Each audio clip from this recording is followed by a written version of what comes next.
Iyi misiyo y'Imana rero mu isezerano rishya nk'uko tumaze kubibona irasobanutse cyane. Kristo Yesu amaze kuzuka uko twabibonye yatanze inshingano ayisigira intumwa ziwe.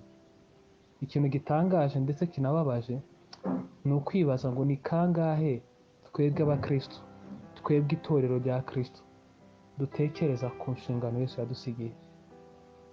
Ni byiza ko tumenya agakiza, tukinjoyinga, tukamenya benefits z'agakiza zose. Ni byiza ko tumenya imigisha dufite muri Kristo Yesu. Nkatwe twizera ubutumwa bwiza nyabwo, twebwe twamenye yuko twatsindishirizwe n'ubuntu bw'Imana. Twe twamenye yuko agakiza ari impano y'Imana. Twe twamenye yuko urubanza rw'ibyaha byacu Yesu Kristo yarwishizeho. Twe twamenye yuko dufite umugabane mu ijuru. Twe twamenye yuko turi abana b'Imana. Ni byiza yuko tumenya iyo migisha yose yaduhaye Kristo, yuko turi abana b'Imana. Ni byiza yuko tumenya yuko nta kindi kiguzi Imana idusaba gutanga kugira ngo tubabarirwe ibyaha byacu. Nta kindi kintu Imana idusaba kugira ngo itwakire nk'abana bayo, usibye kwizera gusa ibyo Imana yakoze binyuze mu rupfu no kuzuka by'Umwami Yesu Kristo. Ibyo bikadutsindishiriza imbere y'Imana, tukagirana amahoro n'Imana. Uyu munsi tukaba twizeye ko dufite ubugingo buhoraho. Mbega ibintu bikomeye, mbega igitangaza gikomeye kurusha ibindi byose, gusobanukirwa kuri umwana w'Imana binyuze mu kwizera Yesu Kristo. Icyo ni kimwe, twagiriwe ubuntu bw'Imana. Ariko bene data, ndifuza ko nanone tutaba abana benjoyinga gusa ibyo Imana itanga, ariko ntibakore responsibility z'uruhare rwabo mu kwagura ubwami bw'Imana. Ubutumwa bwiza Yesu Kristo yigishije ni ubutumwa bwiza bw'ubwami bw'Imana. Mubyumve neza ibintu ndi kuvuga. Kristo Yesu inyigisho ze zose ni inyigisho zo kwagura ubwami bw'Imana. Icyo Kristo yaje mu isi ni ukwagura ubwami bw'Imana. Rero niba twaramaze kuba mu bwami bw'Imana, niba twaramaze gutoranywa, tukaba turi abatoranijwe mu bwami bw'Imana, Yesu yaduhaye inshingano, kandi iyi nshingano irasobanutse. Abenshi amagambo bazi ni amagambo yo muri Matayo 28 ibice 18 kumanuka. Nayo ni amagambo Yesu yavuze amaze kuzuka mbere yuko asubira mu ijuru. Aya magambo nibwira yuko itorero ari iyo tuvuze mu inshingano nkuru, niyo magambo abantu bose bahita bajya kureba bakavuga ati inshingano nkuru ndayizi, yanditse muri Matayo 28:18. Nibyo, iyi ni inshingano nkuru, kandi Matayo 28:18 ni amagambo asobanutse, ni amagambo meza. Nubwo twamaze kubona ko iyi nshingano idahera muri Matayo 28, ihera kuva mu itangiriro ugakomeza ukageza mu byahishuwe. Reka ariko tuyasome muri Matayo nta kibazo. Yesu Kristo amaze kuzuka, nuko arabegera avugana na bati, nahawe cyangwa se nahawe ubutware bwose mu ijuru no mu isi, nuko mugende muhindure abantu bo mu mahanga yose abigishwa, mubabatiza mu izina rya Data wa twese n'Umwana n'Umwuka wera, mubigisha kwitondera ibyo nababwiye byose, kandi dore ndi kumwe namwe iminsi yose kugeza ku mperuka y'isi. Mbega inshingano isobanutse. Icya mbere, mugende. Bene data, hari umuntu wavuze ngo this is not a suggestion. Ntabwo arimo kubabwira ati nibishoboka, ntabwo arimo mugende, arabategetse, go, mugende. Therefore ni ukuvuga ngo therefore iragaragaza iki? Mu cyongereza niho bisobanutse. Therefore, nuko mugende. Nuko kubera iki? Kubera ko nahawe ubutware bwose, kubera ko namaze kunesha urupfu, kubera ko muri abana b'Imana, kubera ko mwababariwe, kubera yuko mugiye guhabwa Umwuka wera, nuko mugende. Bene data, niba turi abana b'Imana tukaba twarabonye benefit, nuko Imana iratubwiye ngo tugende duhaguruke dutware ubutumwa bwiza, kandi aho tubutwara harasobanutse.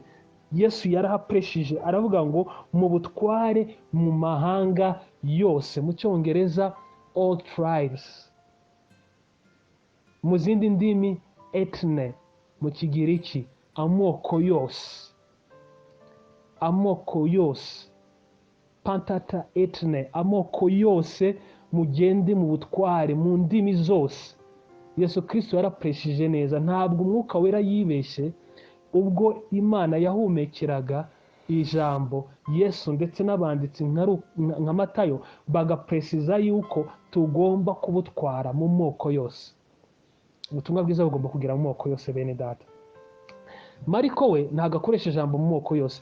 Mariko mu bice 16 we akoresha amagambo, umurongo wa 15 akoresha amagambo ngo mubatware, ngo ubutumwa bwiza mububwirize ibyaremwe byose. Reka nsome Mariko 16 umurongo wa 15 kugera ku wa 16. Mariko 15 umurongo wa 16 umurongo wa 15 n'uwa 16.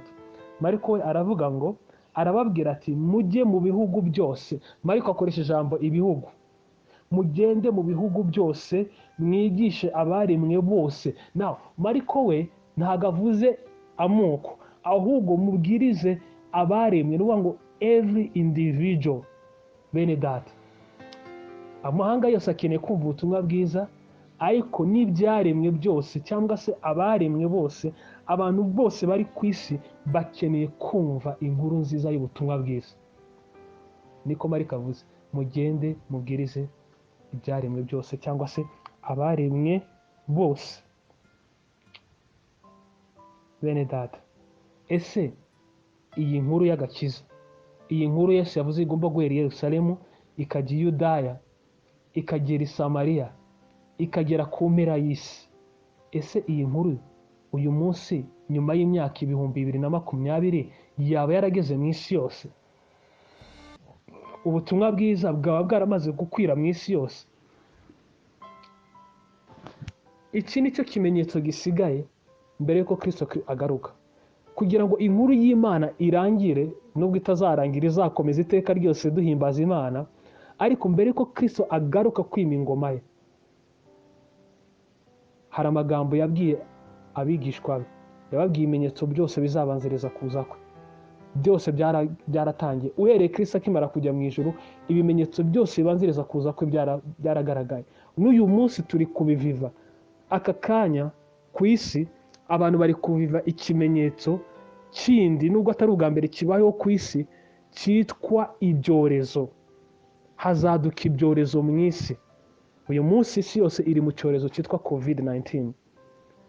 Ariko hari ikimenyetso kimwe kizabanziriza kuza kwa Yesu kitaragaragara. Ni Matayo 24 umurongo wa 14. Haravuga ngo, kandi ubu butumwa bwiza bw'ubwami buzigishwa mu isi yose, ngo bube ubuhamya bwo guhamiriza amahanga yose, nibwo imperuka izahera ko isa. Bene data, hari ikimenyetso kimwe gisigaye mbere yuko Kristo Yesu aza gutwara itorero rye. Nuko ubutumwa bwiza bugomba kubwirizwa isi. Hapana ahantu hamwe, mu isi yose, mu mahanga yose, mu moko yose, mu baremwe bose bakeneye kumva ubutumwa bwiza mbere yuko Kristo agaruka. Intumwa ntabwo zese zizumvira iri tegeko. Nk'uko twabibonye, bamaze igihe kirekire cyane binjoyinga. N'uyu munsi wa none njya mbona abakristo bakora nk'ibyo intumwa zakoze zikimara guhabwa umwuka wera. Tuba dushaka gusirimba, tuba dushaka guterana. Uyu munsi hari abantu benshi bakumbuye amateraniro, abantu bakumbuye guterana, abantu bakumbuye umuziki, abantu bakumbuye guhoberana, abantu bakumbuye kongera gusuhuzanya, abantu bakeneye kongera kujya mu materaniro. Yewe abantu benshi bavuga ngo nkumbuye inzu y'Imana, nk'aho inzu y'Imana yubatswe n'amatafari ariyo nzu y'Imana. Inzu y'Imana ni imitima yacu. Bibiliya iravuga neza ko turi insengero z'umwuka w'Imana. Umwuka wera atuye muri twebwe, ni twebwe rusengero bw'umwuka w'Imana. Inzu y'Imana ni ahantu 2 cyangwa 3 bateranye. Bibiliya iravuga ngo Yesu Kristo aba ari hagati yabo. Abantu bakunda guterana no kuryoherwa, ariko bakibagirwa yuko inshingano yacu ari ugutwara ubutumwa bwiza mu mahanga yose. Kristo Yesu arategereje ko dutwara ubutumwa bwiza tukabuvana mu Rwanda tukabujyana ahandi hantu. Mu myaka ishize 100 n'ingahe, abanyarwanda ntabwo bari bazi ubutumwa bwiza. Bari bafite igitekerezo cy'Imana, kubera ko Imana mu mitima y'abantu hari ukuntu yihishuye. Mu Baroma hagaragaza neza yuko abantu bose bafite kumenya Imana binyuze mu byo yaremwe, abantu bashobora kubona ibyo Imana yaremye bakamenya ko hari Imana mu ijuru. N'Abanyarwanda bari bazi ko hari Imana rurema, bari bazi ko hari ikintu kiri hejuru iyo ngiyo cyangwa se ahantu runaka gifite ubutware, ariko ntabwo bari bazi Kristo Yesu. Byasabye yuko abamisiyoneri bava mu bihugu byabo bakatuzanira ubutumwa bwiza. Bashobora kuba barakoze amakosa kandi barayakoze, ariko ubutumwa bwiza bwaje mu Rwanda. Tumaze imyaka irenga 100 n'indi n'imisago tufite ubutumwa bwiza, nyamara hakujya hano mu mpande zidukikije z'ibihugu duturanye hari abantu batarumva ubutumwa bwiza. Ariko si ibihugu duturanye gusa, n'abatuzaniye ubutumwa bwiza nabo barabutakaje, bamwe dukeneye kububasubiza. Iki ni igihe ubutumwa bwiza buva mu bihugu byose bujya mu bihugu byose. Hari igihe cyabayeho ubutumwa bwiza buva mu Burayi na Amerika bukagana mu kindi gice cy'isi cya Aziya na Afurika. Ariko uyu munsi wa none ubutumwa bwiza burava muri Afurika bukava muri Aziya bukajya i Burayi, bukava mu Burayi bukaza muri Afurika, mbega uyu munsi wa none mission is from everywhere to everywhere. Nta gihugu na kimwe kidafite abantu batwara ubutumwa bwiza, nta n'igihugu na kimwe kidafite abantu bakeneye kwakira ubutumwa bwiza. Nubwo wenda twege mu Rwanda bisa nkaho ibice byinshi by'u Rwanda byumvise ubutumwa bwiza, ariko mwibuke yuko hari n'ibyaro byinshi mu Rwanda usanga nta torero rivuga ubutumwa bwiza nyabwo rihari. Bene data, dukeneye gutwara ubutumwa bwiza. Ni inshingano Yesu yadusigiye. Reka mbabwire ukuntu imibare ihagaze. Imibare y'ijyanabutumwa ku isi ukuntu ihagaze. Ni byiza yuko tumenya n'imibare. Ni byiza ko tuba tufite ijambo ry'Imana, ariko hari n'ubushakashatsi bugenda bukorwa bugaragaza ukuntu imibare ihagaze ku isi. Kubera ko Kristo yamaze kuvuga ngo dutware ubutumwa bwiza mu moko yose, abenshi bakora ubushakashatsi bahereye ku moko. Kubera ko ibihugu byose nta gihugu na kimwe utabonamo abakristo, ntacyo. Buri gihugu cyose wagisangamo abakristo, ariko mu bihugu bimwe wenda u Rwanda ntibihita bisobanuka, usanga harimo amoko menshi y'abantu badafite ubutumwa bwiza. Kubera iki? Kubera ko ubutumwa bwiza bugomba kuza bugahindura umuco w'abantu, bagahimbaza mu ndimi zabo, bakagira Bibiliya mu rurimi rwabo. Uyu munsi wa none ndabamenyesha yuko hari amoko menshi atarumva ubutumwa bwiza. Ubushakashatsi bugaragaza yuko ku isi hari amoko, apana ibihugu, amoko agera ku 17,000. Ayo ni amoko y'abantu bavuga indimi zitandukanye. Muri ayo moko, amoko agera ku 7,000, munyumve neza, mu moko 17,000 hari amoko agera ku 7,000 atarumva ubutumwa bwiza. Amoko 7,000. Reka no tuvuge abantu, kuko iyo tuvuze amoko abantu bashaka kutabyumva. Abantu batarumva ubutumwa bwiza bari muri ayo moko bangana na miliyari 3 z'abatuye isi. Isi ifite miliyari 7, ariko hari miliyari 3 z'abantu bari mu moko 7,000. Iyo wumvise amoko wumva ari make, ariko iyo bashyize mu mibare y'abantu, kuko hari ubwoko bumwe usanga bufite miliyoni 10 z'abantu zidafite ubutumwa bwiza. Hashobora kuba harimo umuntu umwe, 2 bumvise ubutumwa bwiza. Ariko iyo tuvuze ngo ubwoko ntiburumva ubutumwa bwiza, bivuze iki? Biba bivuze ngo munsi ya 2% by'abo bantu baba batarumva ubutumwa bwiza. Bene data, urumva uwo murimo ukuntu ungana. Turacyafite abantu miliyari 3 ku isi badafite umuntu wababwiriza Kristo mu rurimi rwabo. Barasaba iki rero? Barasaba ko njyewe nawe tuva mu bwoko bwacu, kuko twebwe ubwoko bwacu bwumvise kandi tuzakomeza tububwirize. Hazasigara abantu bakomeza kubwiriza ubutumwa bwiza mu Rwanda, ariko bamwe muri twebwe Imana iraduhamagara. Munyumve neza mwe muri kunkurikira, hari abantu Imana ihamagaye muri twebwe ngo duhaguruke dutware ubutumwa bwiza muri ayo moko yo ku isi. Arahari, arazwi. Ntabwo amoko adafite Kristo arazwi. Mu bihugu duturanye hano hafi, amoko adafite itorero arazwi. Mu bihugu bya kure, amoko adafite Kristo arazwi. Turashimira Imana ko ubushakashatsi bugenda bukorwa. Bene data, Kristo ntabwo azagaruka aya moko atarumva ubutumwa bwiza. Ariko nanone ntugire ngo Kristo aratinze, kubera yuko Imana iri guhagurutsa itorero. Mu myaka mike ishize, ibi bintu ndi kuvuga Abanyarwanda ntabyo bari bazi. aya makuru ndi kubahereza yo kumobilizinga itorero ngo rihaguruke nta kintu twari tubiziho, ariko uyu munsi wa none ndababwiza ukuri, Imana imaze guhagurutsa urubyiruko rwinshi mu Rwanda. Dufite abamisiyoneri b'abanyarwanda bamaze kuvana ubutumwa mu Rwanda, bamwe bari muri Sudani y'Amajyepfo, abandi bari muri Kenya, abandi bari mu majyaruguru ya Afurika, barimo gutwara ubutumwa bwiza, babutwara ahantu henshi. Imana iri guhagurutsa itorero ryose ku isi mu gutwara ubutumwa bwiza. Turi mu gihe cya nyuma mbere y'uko Kristo agaruka. Niyo mpamvu Imana iri guhamagara itorero ngo rikanguke, giye gukomeza kwinjoyinga imigisha y'Imana, ridakora umurimo Imana yarisigiye. Ndashaka kugira ngo mbakangure, ndashaka ngo mbabwire ngo niba Imana irimo kuguhagurutsa, ntugire ubwoba, ntutinye.